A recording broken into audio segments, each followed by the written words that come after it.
I love to be scared. But I also hate to be scared. Nothing unsettles me more than a haunted house. It's the idea that your place of retreat, refuge, and comfort can suddenly turn sinister and menacing, and possibly even deadly. The haunted house on film represents a place where the everyday and supernatural can collide. The unexpected sounds in the night, the flickering of lights, the feeling that maybe you're being watched. The image of the old dark house. These are all tropes of the haunted house on film, and they grew up with the movies, because haunted houses that we see on film are very different from the ones movie audiences saw 80 years ago. And in an era where horror was mostly dominated by monster movies, the haunted house film didn't reach its early artistic peak until Paramount's 1944 release of The Uninvited. In this video, I'm going to explore how The Uninvited upended and changed the genre, and how no viewing of the film is free from the specter of the tragic life of its young star, Gail Russell. So, check under the bed and turn on all the lights.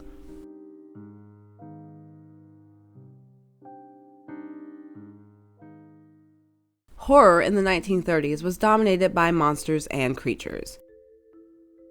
Universal Studios run of films, including Dracula, Frankenstein, and The Mummy, along with others, The Bride of Frankenstein, had allowed the studio to build its reputation on movies that explored horror through madmen and monsters, and tales that rooted their scares in fictional creatures found in horror, fantasy, science fiction, folklore, and mythology. In the 1930s, Universal Studios took their monsters seriously. But ghost stories were played for laughs. And the houses were never really haunted. I did everything I could to keep her away from here. It's the old dark house school of horror.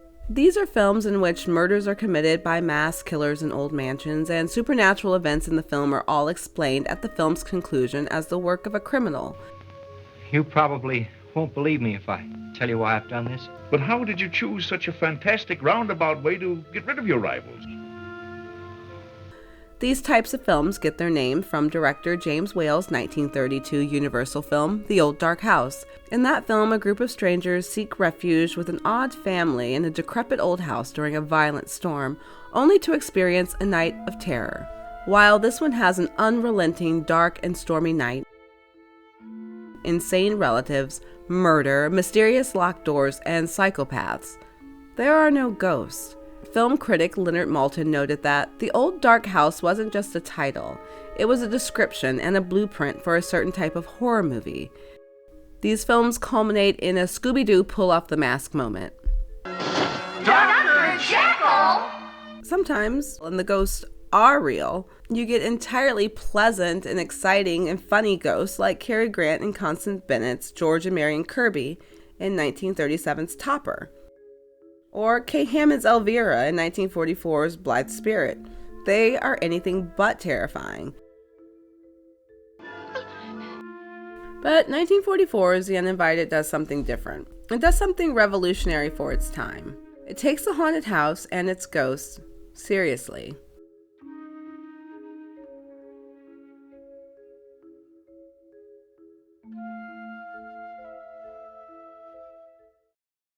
They called them the haunted shores. These stretches of Devonshire and Cornwall and Ireland which rear up against the westward ocean. Mists gather here, and sea fog, and eerie stories. In The Uninvited, siblings Roderick and Pamela Fitzgerald, Ray Milland and Ruth Hussey, are on holiday in Cornwall, and they stumble across an abandoned and beautiful clip-top mansion called Windward House. What a marvelous old house. It's the loveliest thing I ever saw. In a moment of spontaneity, the two decide to buy the house. They meet with the owner, a Commander Beach, and he offers them the house cheap. Are you trying to tell us the house is haunted? No, Miss Fitzgerald, no house is haunted. Too cheap. The home is beautiful with its sweeping curved staircase, spacious, brightly lit rooms, and large windows with views to the sea. For Roderick, a composer, the second-floor artist studio is perfect. It's funny it should strike so cold in here after such a warm day. While uninhabited, it is anything but the old dark house. Sure, the house has no electricity, and sometimes it suddenly becomes very cold in certain spots. But these things can all be explained away. Then there are the moans in the night. Pam, is that you? And Stella. Sweet, ethereal, lovely Stella, played by sweet, ethereal, and lovely Gail Russell, Commander Beach's granddaughter who is drawn to Windward House. Stella's family history is one Commander Beach desperately wants to keep secret. It's a story of love, lust, and betrayal. There's a dark secret in Windward House, and Stella's grandfather knows that there's a malevolent presence there. Rick and Pamela are now familiar types of characters. You know, the couple, or in this case siblings, who find a beautiful old home, a dream home in need of some TLC, a home that offers them a chance to escape the hustle and bustle of city life. Oh, how I do hate living in a London flat.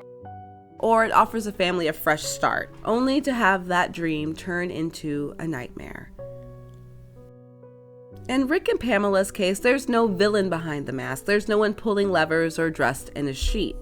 Windward House is really haunted. And Rod and Pamela believe it, and those around them believe it, and they are all terrified, and so is the audience. This was a new approach to a ghost story. Producer Charles Brackett, who purchased the film rights to the novel written by Dorothy McCardle, had in mind Alfred Hitchcock to direct, but scheduling conflicts kept him off the project.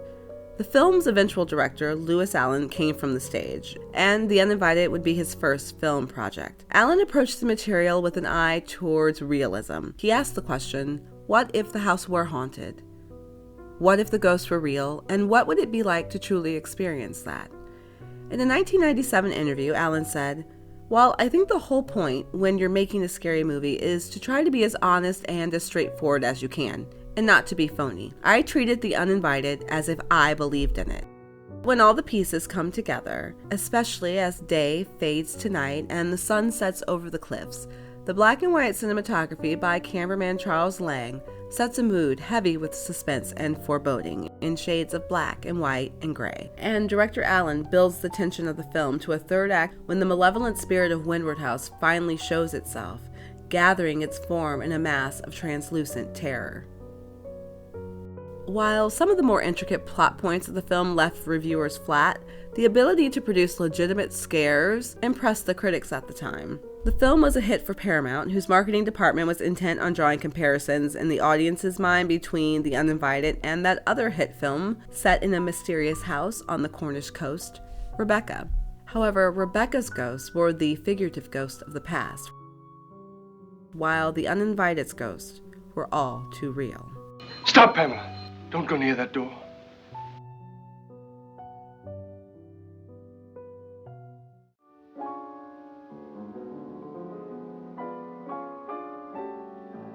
There's a moment in the film where Rod tells Stella he's written a song for her. It's a serenade to Stella by Starlight. A song recorded by just about every one of the great jazz musicians and vocalists of the last 70 years. And the song is a haunting refrain about a beautiful girl who calls to mind the gentle and sublime beauties of the natural world. The girl, Stella, was played by Gail Russell. And every discussion of The Uninvited includes a footnote on breakout star Gail Russell's life and career.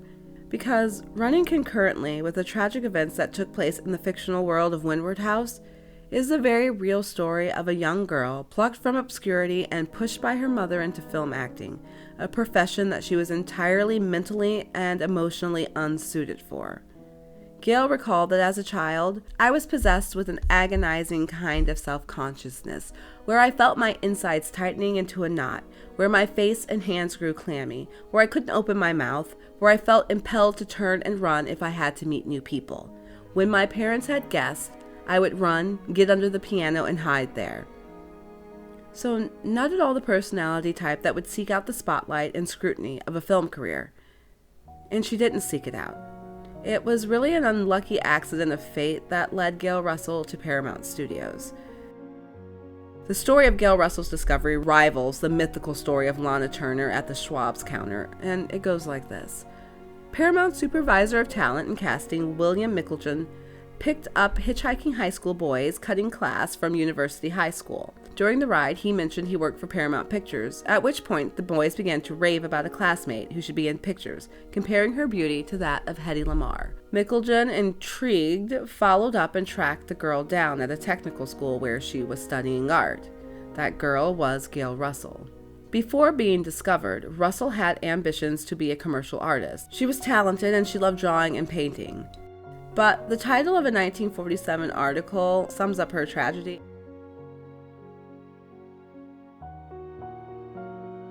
Gail said, "When I was discovered for the movies, I was sleeping on the living room floor on newspapers. I went for my first interview with paint all over my face. I've been helping paint a room at the technical school.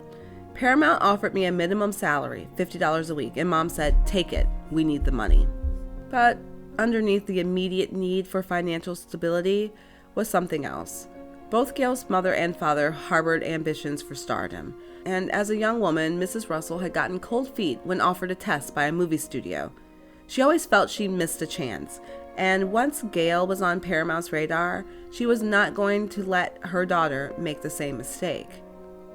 So, at the age of 19, with no acting experience and suffering from debilitating shyness, Gail Russell made her film debut in the 1943 picture Henry Aldrich Gets Glamour.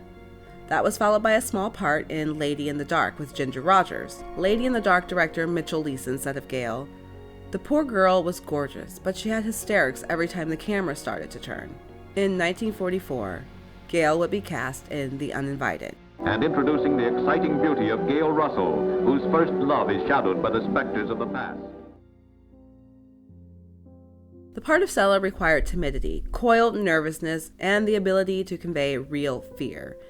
And for Gail, this wasn't acting. She was terrified and paralyzed by stage fright, and in a cascading list of misfortunes. This role exploited her weakness, and what looked like acting was actually her emotional truth in those moments. And it was unlucky for her that the film was a massive hit. Director Lewis Allen recalled of her, "I wasn't very enthusiastic about taking Gail Russell because she'd only done one small part in a picture before this. And when she read for me, it was pretty bad. Between takes, Ray Milland would take her aside and rehearse her, and rehearse her, and rehearse her. He was excellent with her. No one is sure who advised her to use alcohol to quell her anxiety, but it would be the absolute worst advice she could ever receive. And she received it sometime during the filming of The Uninvited, and it wouldn't be long until she was a full-blown alcoholic." Perhaps if the film hadn't been such a success, she could have faded away from Hollywood and into the obscurity of a commercial art career and lived the rest of her life out of the spotlight. But within a year, Russell was reportedly drinking during scene breaks and keeping a bottle of vodka in her dressing room. Although Paramount executives allegedly knew about her growing problem, instead of intervening and getting her help, they merely closed her sets and kept her away from the press. By the late 1940s, Paramount started loaning her out to other studios, and the quality of her film assignments slipped. The word around town was Russell was hard to handle. By the 1950s, Gail was on a downward spiral.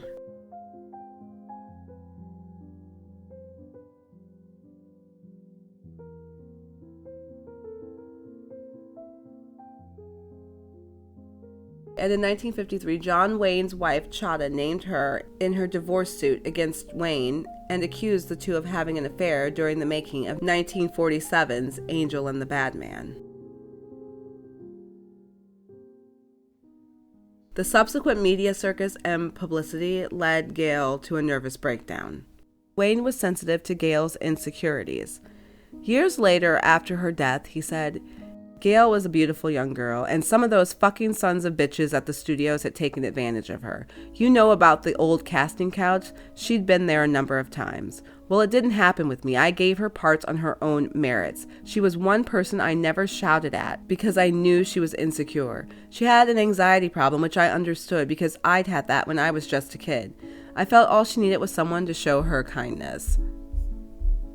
Wayne stepped in 1956 and offered her a role in the film he was producing. And after being off screen for 7 years, Russell returned to work in a co-starring role with Randolph Scott in the Wayne-produced Western 7 Men From Now. She tried AA and was sent to an inpatient clinic, but she would always find her way back to the bottle.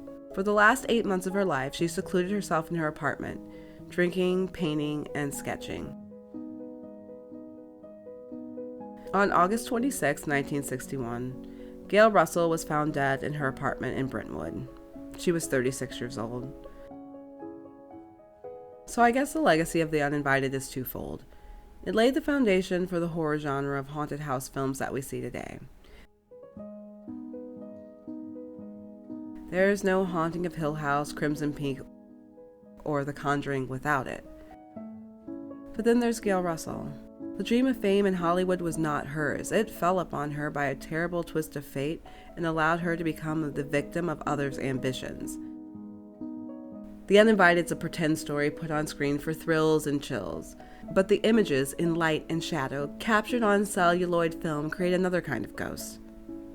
Images of people as they once were and never will be again.